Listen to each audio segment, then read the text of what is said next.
आइए दोस्तों, मैं आपको दिखाता हूँ किस तरह यहाँ पर माल्टा की जो तोपों को आग लगाते हैं दोपहर को 12 बजे और 4 बजे।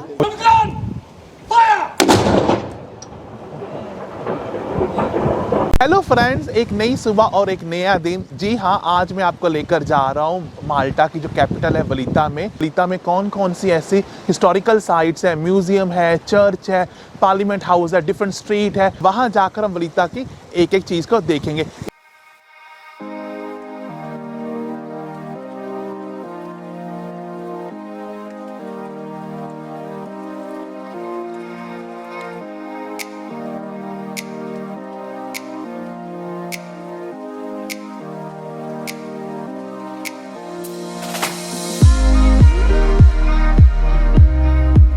जैसा कि आप मुझे देख रहे हैं, मैं वलीता सिटी पहुंच गया हूं और मेरे पीछे जो बिल्डिंग देख रहे हैं वो वलीता सिटी का पार्लियामेंट है।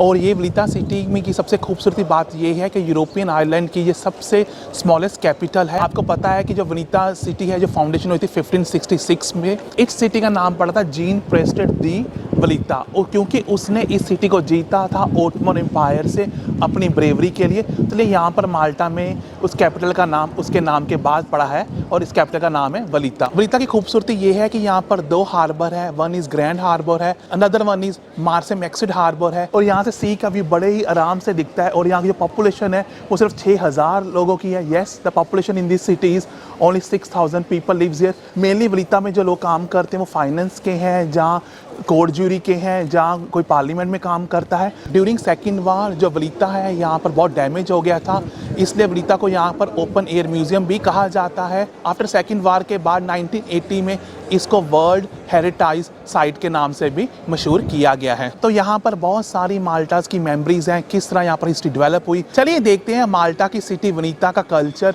और देखते हैं यहाँ की डिफरेंट हिस्टोरिकल साइट। अगर ये वीडियो पसंद आए तो उसको लाइक जरूर करना। लाइक करने से मुझे इंकरेजमेंट मिलेगी, और हो सके तो प्लीज़ चैनल को सब्सक्राइब करना, ताकि आगे जाकर आपको मिलती रहे अप टू डेट इन्फॉर्मेशन मेरे चैनल के बारे में। आइए भाई लोगों, आपको लेकर चलते एक नई साइट जिसका नाम है अपर बारका garden.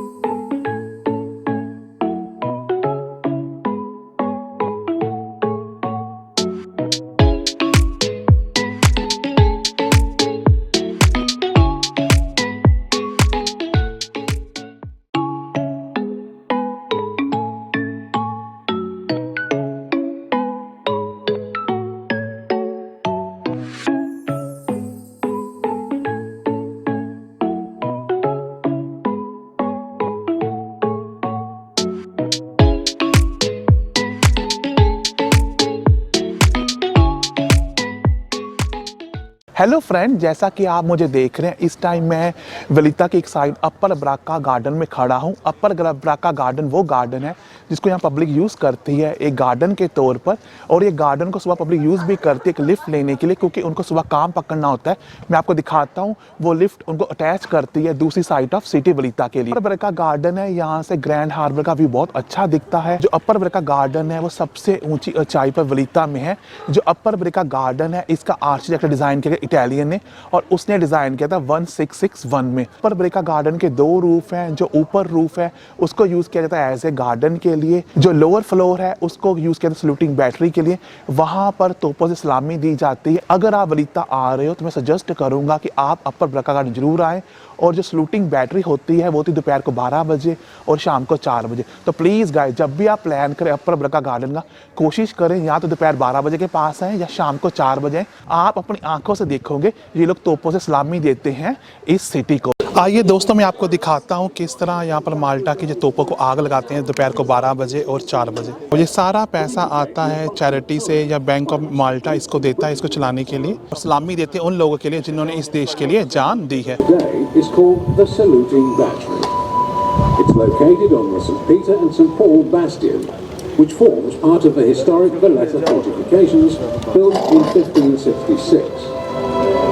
Given its unique vantage point, its guns could easily protect the full length and breadth of the Grand Harbour against a sudden attack. As its name clearly implies, this battery also had a ceremonial role, where gun salutes would be given to visiting ships or dignitaries to mark a national holiday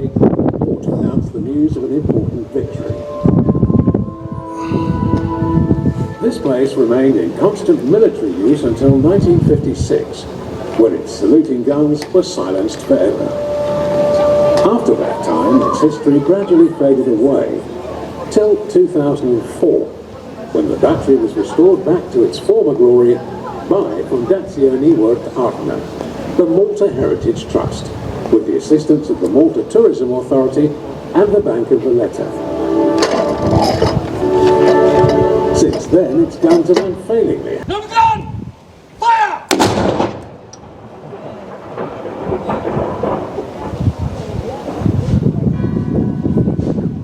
Ladies and gentlemen, we hope that was loud enough for you. Let's do a big round of applause for our gunners, shall we?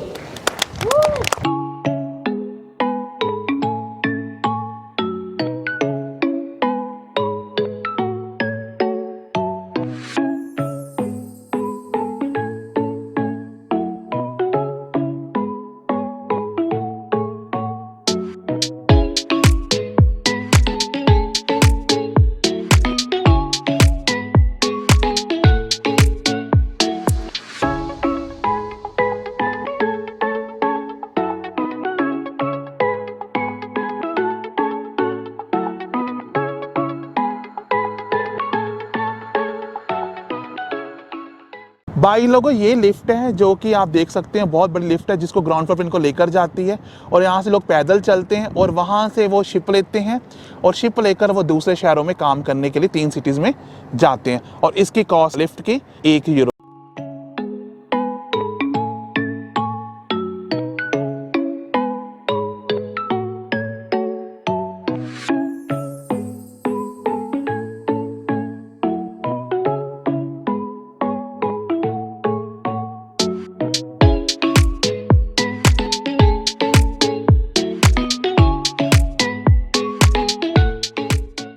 Friend, जैसा कि आप मुझे एक statue के नीचे बैठा देख रहे हैं, ये उस स्टैचू का नाम है जिसके नाम पर वलीटा सिटी पड़ी है। जी हाँ, इसका नाम है जीन दे वलीटा। इसने इस देश के लिए बहुत कुर्बानियाँ दी हैं। इसने ऑटोमन के साथ जंग जीती है 1565 में इस कंट्री के क्रिश्चियन धर्म को बचाने के लिए। तो यहाँ की पब्लिक ने इसी के नाम पर सिटी का नाम डाल दिया।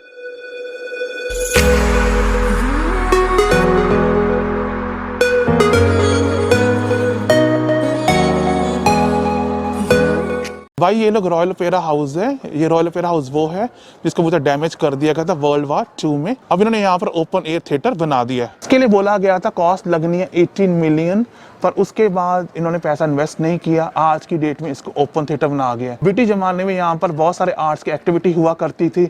वर्ल्ड वार 2 में 1942 में यहाँ पर बम गिरा था, उसने इस साइड को बुरी तरह से डैमेज कर दिया। दोस्तों, जो बिल्डिंग मेरे पीछे आप देख रहे हैं वो पार्लियामेंट बिल्डिंग है माल्टा की। पार्लियामेंट बिल्डिंग बनाई गई थी 2015 में और इसकी कंस्ट्रक्शन स्टार्ट हुई थी 2012 से 2015 में। जब ये बिल्डिंग बनने लगी थी तब ये बहुत कंट्रोवर्सी हुई थी। माल्टा के लोगों ने इसको बहुत अगेंस्ट किया था क्योंकि जो इसकी कॉस्ट है वो 19 मिलियन पाउंड है। इससे पहले यहाँ पर कार पार्क हुआ करता था। इसको लग गया बनने में 90 मिलियन पाउंड और ये भी पार्ट है प्रोजेक्ट जो सिटी गेट बना था उसका पार्ट का काफी बड़ा पैसा पार्लियामेंट के ऊपर खर्च किया गया है। इससे पहले 1921 से लेकर 1976 में जो पार्लियामेंट के मैटर डिस्कस किए जाते थे वो ग्रैंड पैलेस में किए जाते थे। 1976 से लेकर 2015 तक के जो सारे मैटर हैं वो आर्मरी पैलेस में डिस्कस किए जाते थे। लेकिन 2015 मई को ये पार्लियामेंट नया खोला गया है। अब यहाँ पर सारे पार्लियामेंट के डिसीजन लिए जाते हैं। ऐसा कि आप देख रहे हैं मेरे सामने एक ब्रिटिश शॉप है, ये 1800 ईस्वी की यहाँ पर है। इसको बोला जाता है विम्बली स्टोर और ये दिखाता है कि यहाँ पर ब्रिटिश लोगों ने किस तरह यहाँ पर राज किया। तो यहाँ पर एक शॉप इंडियन भी मिल जाएगी जिसका नाम मोहन शॉप है।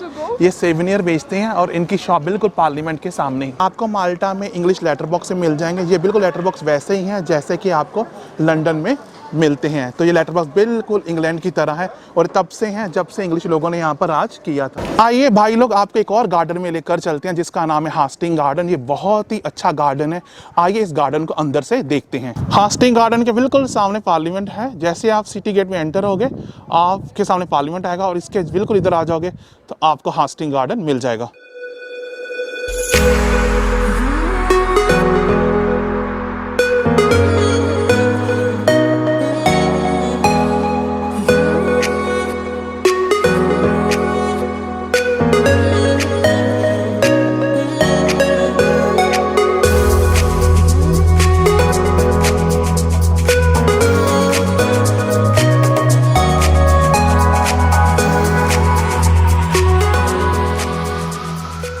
फ्रेंड, जैसा कि आप मुझे हास्टिंग गार्डन में देख रहे हो, ये वो गार्डन है जो पब्लिक के लिए, आम के लिए खोला गया है।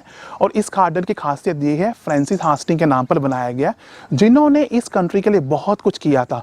वो एक इंग्लिश एम्पायर थे, इंग्लिश गवर्नर थे, पर उन्होंने इस कंट्री के लिए बहुत कुछ किया था। जो माल्टीज लोग थे, उन्होंने पहले एक इंग्लिशमैन को इतना प्यार दिया था जितना प्यार वो किसी माल्टीज गवर्नर को भी देते होंगे। जब उनकी डेथ 1826 में होगी, तब उनको यहीं पर ही दफनाया गया था। के बाद उनका हाथ काटकर उनकी वाइफ को इंग्लैंड दे दिया गया, क्योंकि वो अपनी वाइफ से बहुत प्यार करते थे और उन्होंने दिखाया अपनी वाइफ को कि वो अपनी वाइफ से कितना प्यार करते हैं। इसलिए उन्होंने अपना हाथ काटकर अपनी वाइफ को दे दिया, लेकिन बाकी जो सारी बॉडी थी उन्होंने माल्टीज गवर्नमेंट को दे दी और उनकी बॉडी को यहाँ दफना दिया गया उनकी डेथ के बाद। उन्हीं के नाम पर बना ये हास्टिंग गार्डन। और इस गार्डन की सबसे अच्छी बात यह है, इसको 4 घंटे लगे हैं बनने में। जी हाँ, इसको 4 घंटे लगे हैं बनने में। और ये चीज बताती है कि माल्टीज लोग बहुत ही हार्ड वर्किंग थे। आपको पता है, माल्टीज लोगों पर बहुत लोगों ने राज किया है। इंग्लैंड ने भी किया है, फ्रेंच ने भी किया, इटालियंस ने भी किया है, अरबिक ने भी किया। तो माल्टीज कंट्री पर बहुत सारे लोगों ने राज किया है। जैसा कि आप मेरे पीछे देख रहे हैं, इस गार्डन के वेस्ट में वो है सिटीज मदीना है और सलीमा है। यहाँ गार्डन से आपको माल्टा की दूसरी सिटी भी दिख जाएंगी और बहुत बड़े बड़े आइलैंड भी दिख जाएंगे। और ये गार्डन कहाँ पर बना हुआ है? ये गार्डन बना हुआ है मार्सम एक्स हार्बर की साइड पर, और ये गार्डन बना है ऑपोजिट ऑफ पार्लियामेंट। तो प्लीज गाइस, लाइक कीजिए इस वीडियो को और चैनल को सब्सक्राइब कीजिए, ताकि आगे जाकर मैं बहुत सारी ऐसी इन्फॉर्मेटिव वीडियोस आपके लिए लेकर आ सकूं।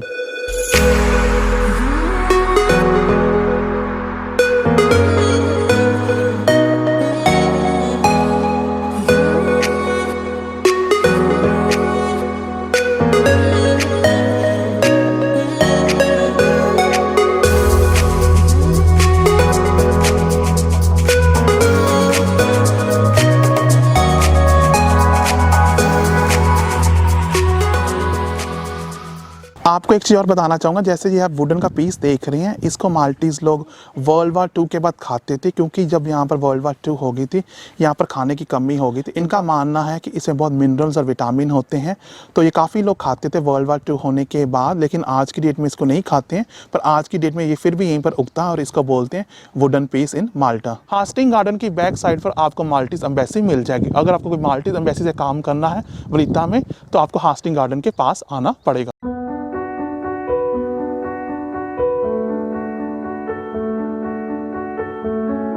दोस्तों, जैसा कि आप मेरे व्यू में देख रहे हैं, बहुत सारी बालकनी है। इन बालकनी को वही लोग बनाते थे पुराने ज़माने 16वीं सेंचुरी में।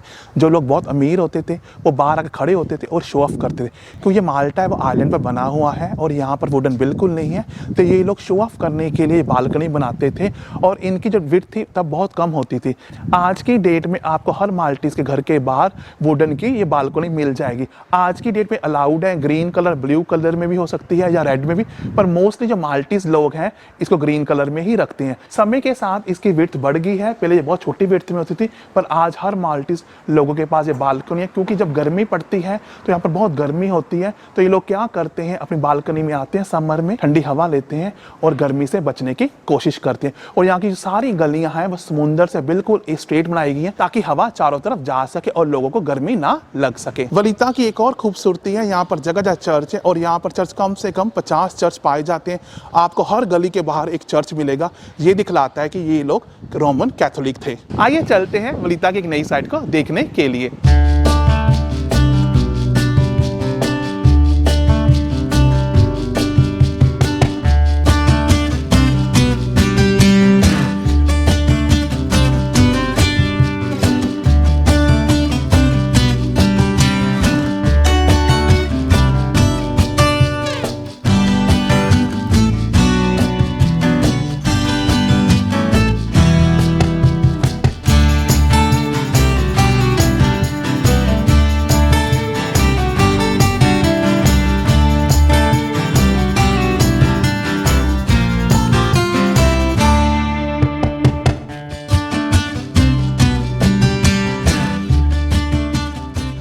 जैसा कि दोस्तों आप मेरे पीछे देख रहे हैं, ये सेंट जॉन कैथेड्रल चर्च है। ये सबसे बड़ा चर्च है वलीता में और इसको सबसे ज़्यादा माना जाता है। और यहाँ पर सबसे ज़्यादा टूरिस्ट अट्रैक्शंस होती हैं।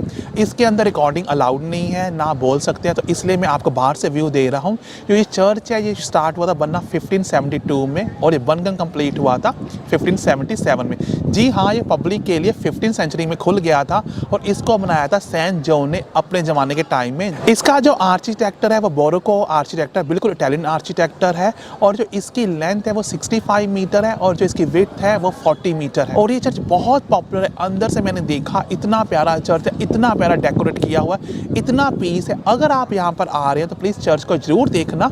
और इस चर्च की कॉस्ट है 15 यूरो और इसको आप 45 मिनट्स में कवर कर पाओगे। लेकिन मुझे बोला गया था, कोरोना भी है, कि मैं वहाँ पर बोल नहीं सकता हूँ कि डिस्टर्बेंस आएगी, तो मैंने उसकी रिस्पेक्ट की और मैंने अंदर शूट नहीं किया।